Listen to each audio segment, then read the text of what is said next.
Welcome to my channel friends, thanks for joining. Friends, आज का हमारा टॉपिक है कि बच्चों में बुखार की अलामत। आज की वीडियो में आप ये जान पाएंगे। फ्रेंड्स, यहाँ पर रिक्वेस्ट करना चाहूंगी कि चैनल को सब्सक्राइब जरूर कीजिए। इसके लिए सब्सक्राइब बटन पर क्लिक कीजिए, साथ बेल आइकन पर भी क्लिक कीजिए। इस पर क्लिक करने से आपको हमारी हर नई आने वाली वीडियो की अपडेट मिल सकेगी और आप हमारी वीडियो रोजाना सबसे पहले देख सकेंगे। तो टॉपिक की तरफ आते हैं कि बच्चों में बुखार की अलामत क्या हो सकते हैं। बुखार की नॉर्मल सतह जो है वो 98.8 फ़ारेनहाइट है और सेल्सियस में ये 37.1 है। 37.1 से 38.1 तक हो सकता है। 3 माह से बड़ी उम्र के बच्चों में हाई सतह जो है वो 102 फ़ारेनहाइट है या फिर 38 सेल्सियस है या 102 से ज्यादा भी हो सकता है। बुखार में अलामत जो है वो ठंड लगना है, दर्द होना, सर दर्द, पसीना आना, भूख ना लगना, पानी की कमी, कमजोरी, बिल्कुल कुव्वत ना होना बच्चे के अंदर और बच्चा खुद को बीमार सा महसूस करता है। और छोटे बच्चे चिड़चिड़े हो जाते हैं, नॉर्मल से ज्यादा रोते हैं और तंग भी करते हैं। ये तो बहुत कॉमन सी सिचुएशन है।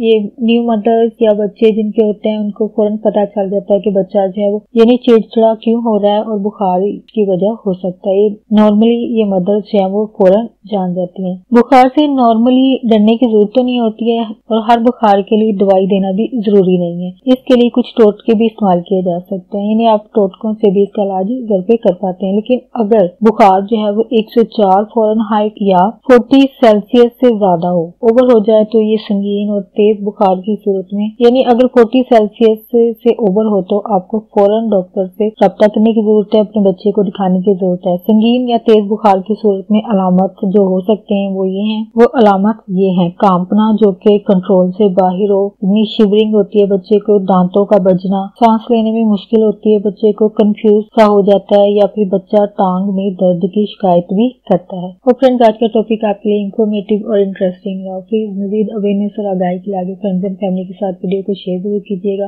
वीडियो को लाइक जरूर कीजिएगा और प्लीज कमेंट जरूर कीजिएगा। अगर आप यहाँ पे पेरेंट्स हैं या आपको कोई एक्सपीरियंस है बच्चों के बुखार के हवाले से, सिम्टम्स के हवाले से, अलामत जो भी होती हैं बच्चों में, अगर आप जानते हैं तो प्लीज हमारे साथ तक कमेंट में लिखकर इसको जरूर शेयर कीजिएगा। इल्म की बात और नॉलेज की बात आगे शेयर होना एक नेकी की बात है, तो जरूर कीजिएगा। आपका वीडियो देखने के लिए शुक्रिया।